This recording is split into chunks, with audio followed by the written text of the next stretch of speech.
Hook, close your eyes for a moment and picture this. You are standing on a battlefield. The ground shakes as thousands of enemy soldiers march forward. Their armor shines under the sun, their weapons gleam, and their war cries echo like thunder.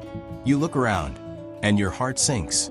Your side has only a handful of tired, hungry men. Their sandals are worn, their shields cracked, and fear is written on their faces. Everyone knows what is about to happen. Defeat seems certain. But then one man steps forward. He doesn't look the strongest. He isn't the tallest. Yet, there's something different about him. His eyes are sharp, his mind is racing, and he sees the battlefield like a giant chessboard. While others only see danger, he sees opportunity. While others think of running, he thinks of winning. And against all odds, with nothing but brain power, clever tricks, and a plan that no one saw coming, this man outsmarts an entire army. His strategy will shock his enemies, inspire his soldiers, and carve his name into history. Today, we're going to uncover the story of the tactical genius who turned certain defeat into an unforgettable victory. Setting the stage. Before we dive into the mind of this genius, we need to understand the world he lived in. This was not an age of technology, no drones, no satellites, and no radios. Wars were fought face to face, with steel, sweat, and sheer courage. And when two armies met, size usually decided everything. The bigger army, with more men, more weapons, and more food, almost always crushed the smaller one. Now imagine the imbalance in this story. On one side stood a massive empire, an army so large it seemed unstoppable. Their soldiers were well-fed, well-trained, and marched with pride. They wore shining armor that clashed in the sunlight. They carried long spears and sharp swords, and their banners waved high in the wind. Behind them was the power of a kingdom that had never known defeat. To them, this battle was just another easy step toward victory. On the other side stood the underdogs, a much smaller force, exhausted from long marches, low on supplies, and terrified at the sight of the enemy stretching across the horizon. Their clothes were worn, their sandals cracked, and their weapons, compared to the enemy's, looked almost useless. Some soldiers whispered prayers, others held their shields tighter. But deep down, they all wondered, how can we survive this? And yet, hidden among this group of tired men was someone different. A leader whose mind worked like a puzzle master. Someone who could see the battlefield in ways no one else could. Where others saw despair, he saw chances. Where others only thought of retreat, he thought of turning weakness into strength.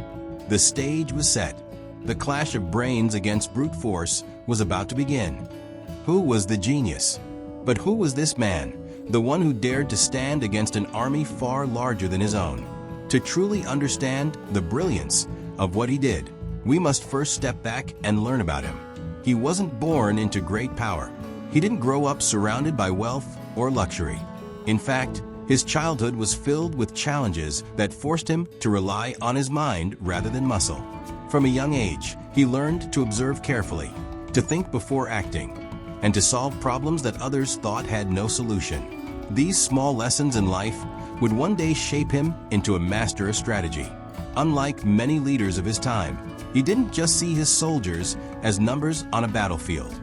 He listened to them, walked among them, and earned their trust. His men respected him not because he was the biggest or the strongest, but because he was wise, calm, and always 2 steps ahead of everyone else. To them, he wasn't just a commander. He was a protector and a guide. What made him truly unique was the way he looked at war. While other generals relied on brute strength, he treated battles like giant puzzles. He studied every detail, the shape of a land, the weather, the mood of his enemies, even the fears of his own men. Nothing escaped his sharp eyes. It was said that when he looked at a battlefield, he didn't just see soldiers, he saw possibilities. Hills became hiding spots, rivers became traps, forests became shields. To him, war wasn't just about fighting. It was about thinking, predicting, and making the enemy dance to his tune. This ability earned him a reputation. Enemies feared him, allies trusted him, and his men followed him with loyalty. They knew that under his command, even the impossible might just become possible.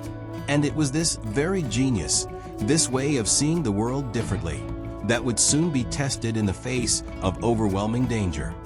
Asterisk. The challenge ahead.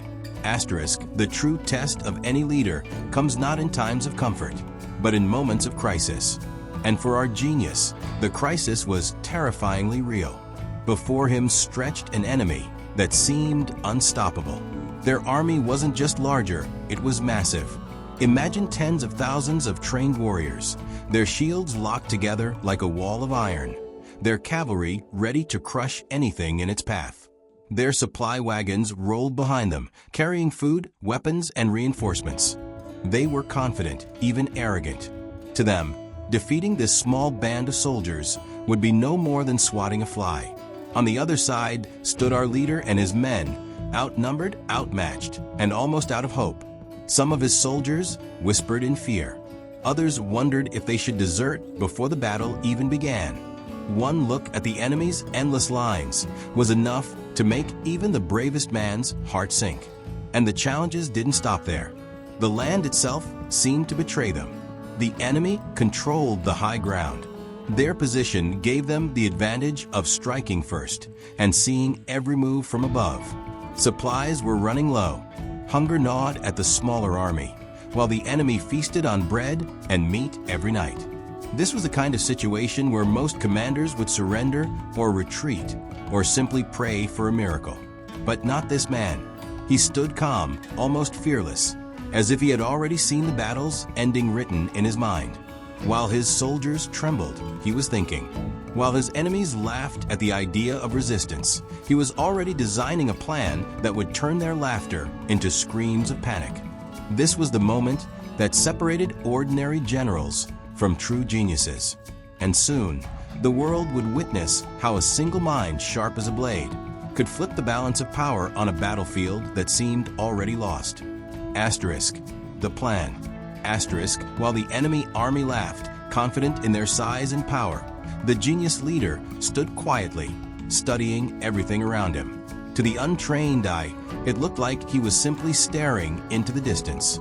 But inside his mind, the battle had already begun. He knew one truth that every great strategist lives by. A larger army can crush you with numbers, but those same numbers can also become their biggest weakness. If too many soldiers are packed tightly together, they move slower. They get confused. They can't all fight at once. And if panic spreads through such a massive crowd, it spreads like fire through dry grass. So he began to weave his masterpiece, reading the land. He sent scouts to study the terrain. The battlefield was not just dirt and grass. It was his secret weapon. He noticed the enemy had chosen wide, open plain for their camp, a place they thought was safe. But just beyond that plain were rolling hills, patches of dense forest, and a narrow valley. To the enemy, these details meant nothing. To the genius, they were opportunities.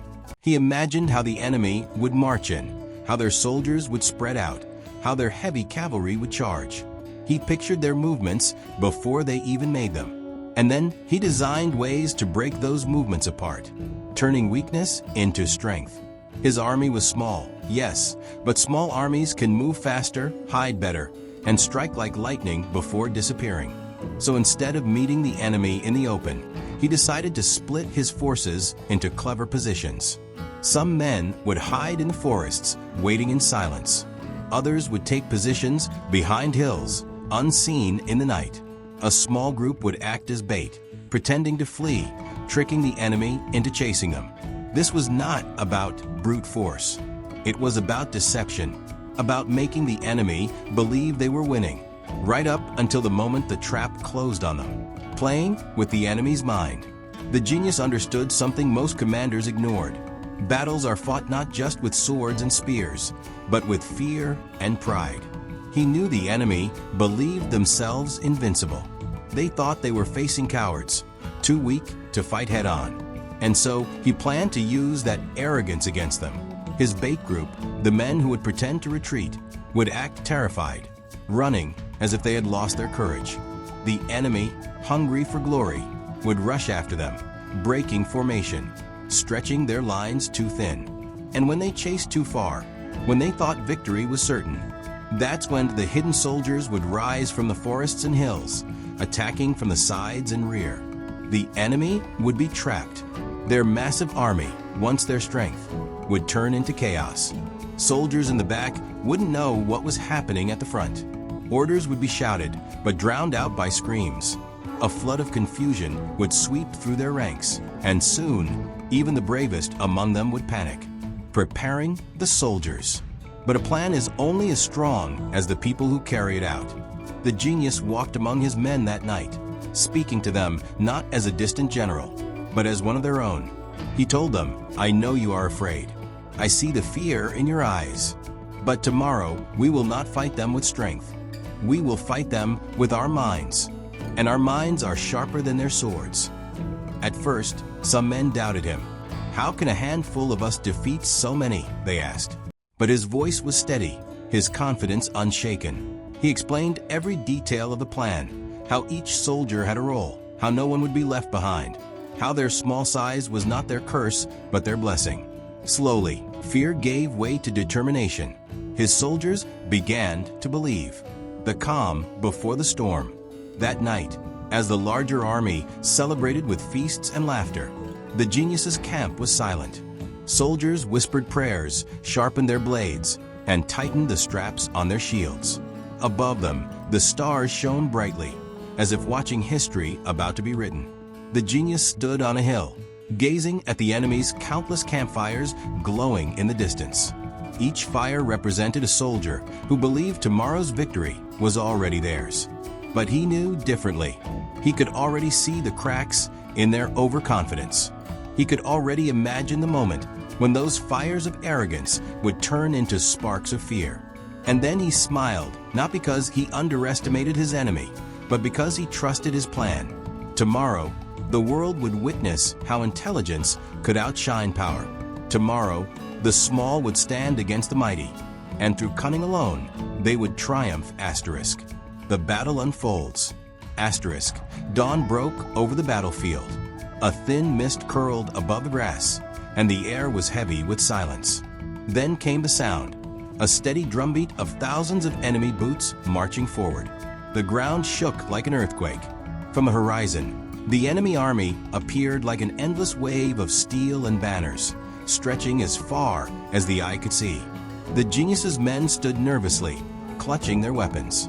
Some bit their lips, others whispered last prayers. Against the endless tide of soldiers approaching, their small numbers looked like ants before a flood.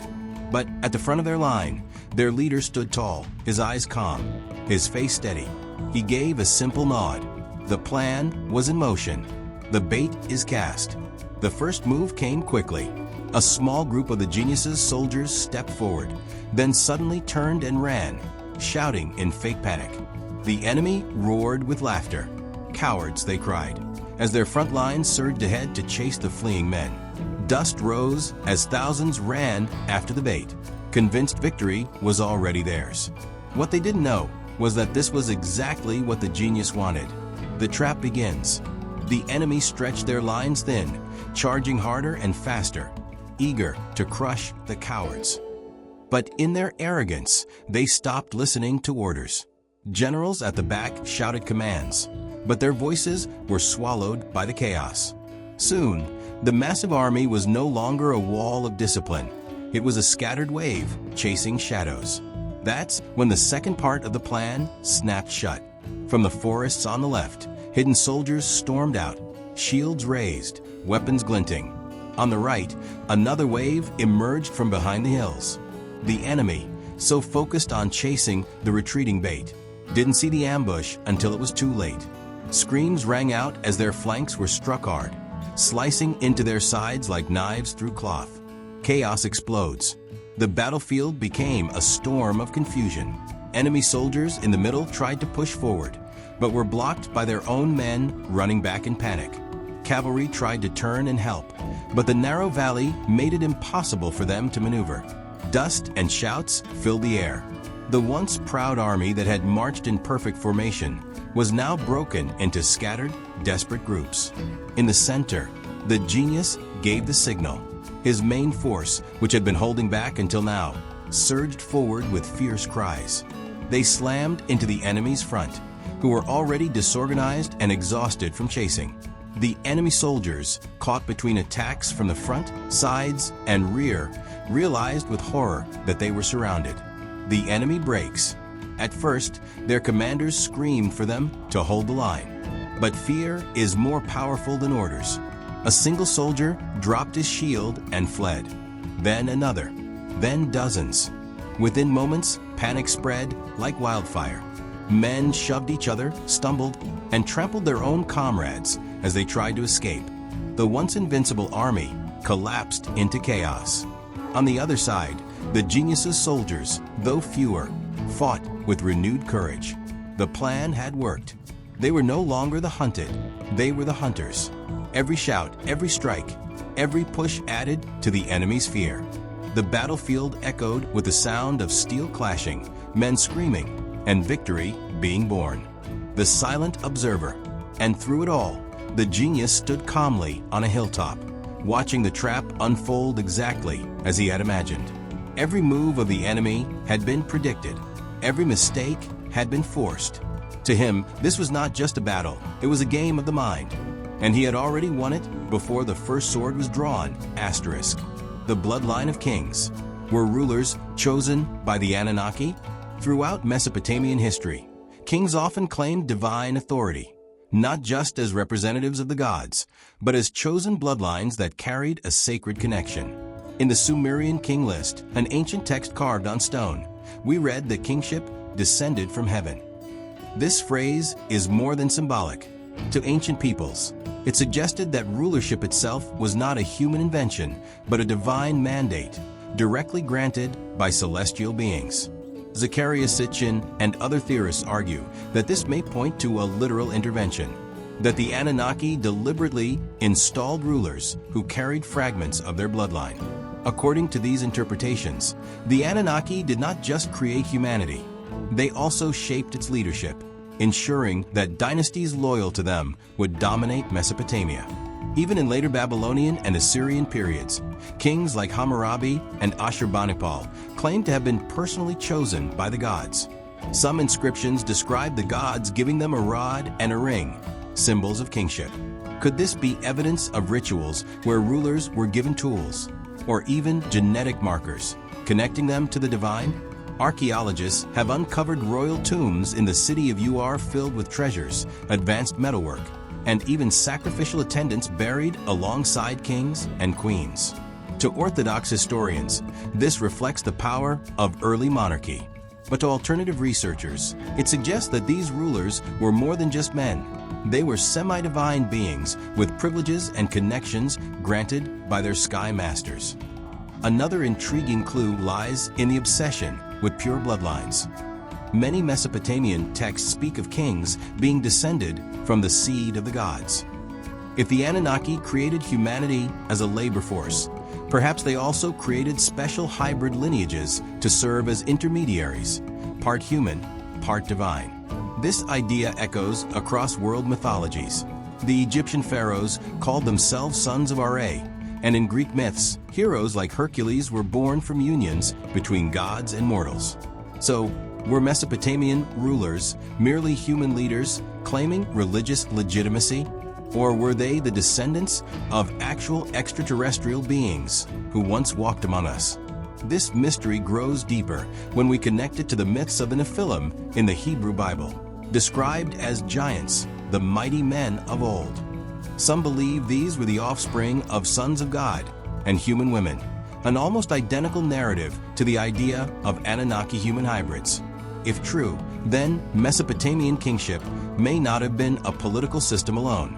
It may have been a carefully engineered hierarchy, designed to keep humanity under the influence of its otherworldly creators.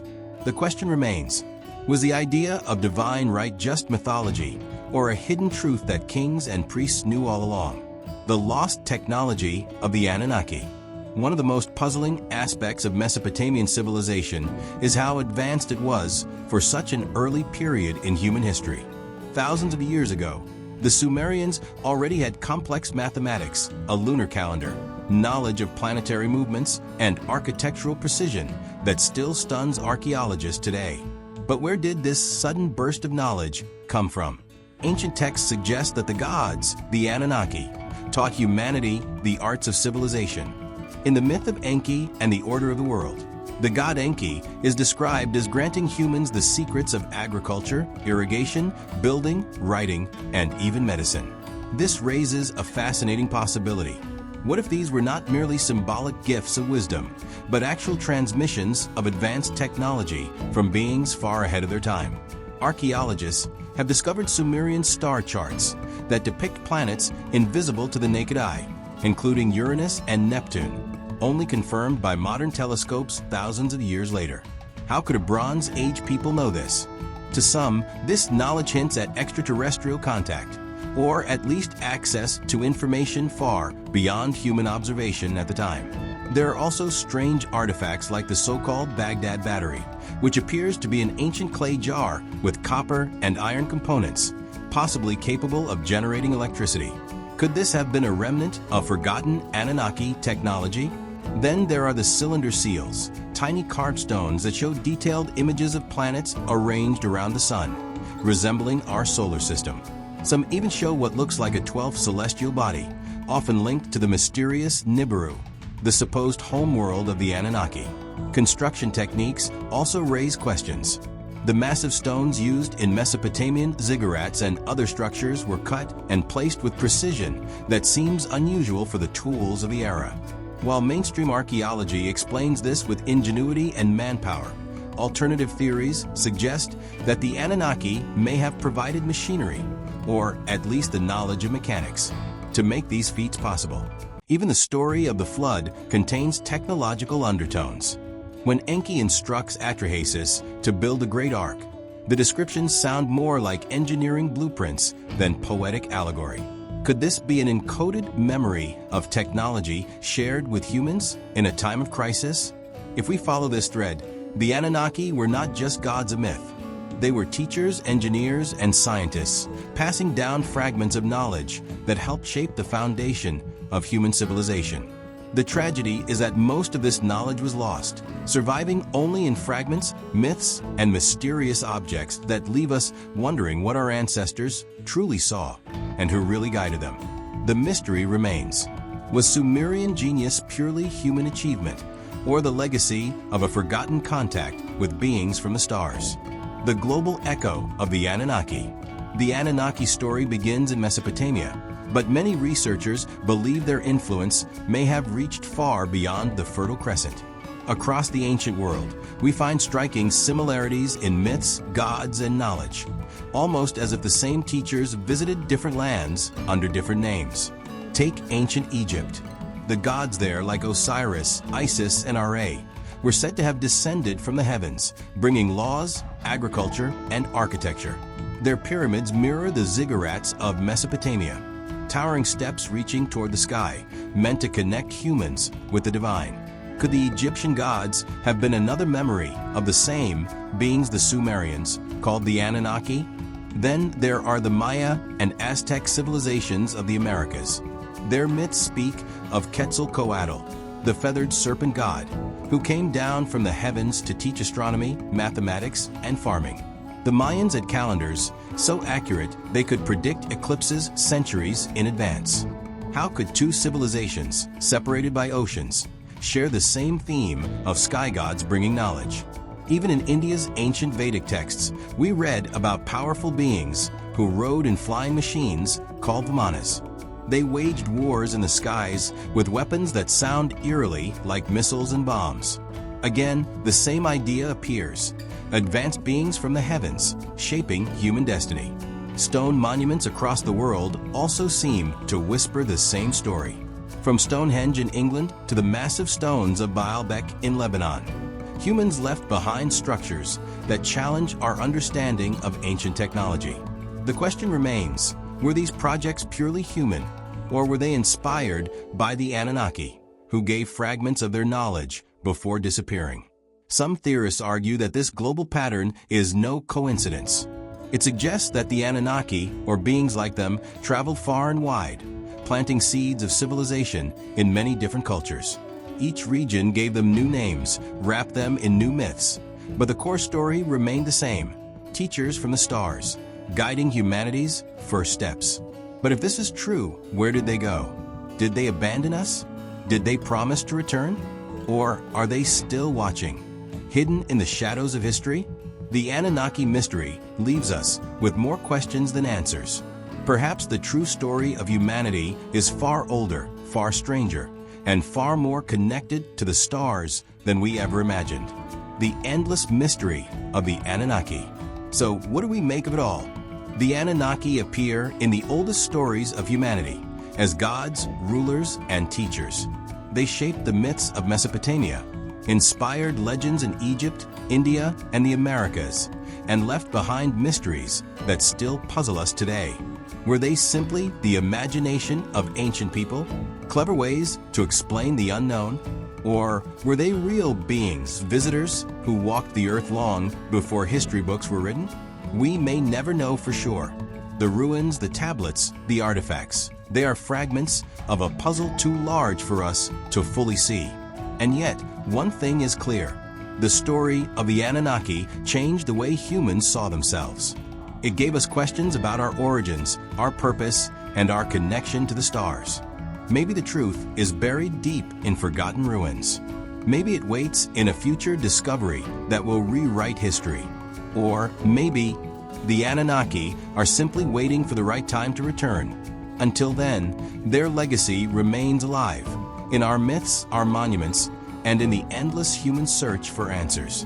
Because in the end, the mystery of the Anunnaki is not just about gods or aliens. It is about us, who we are, where we came from, and how far we are willing to look to find the truth.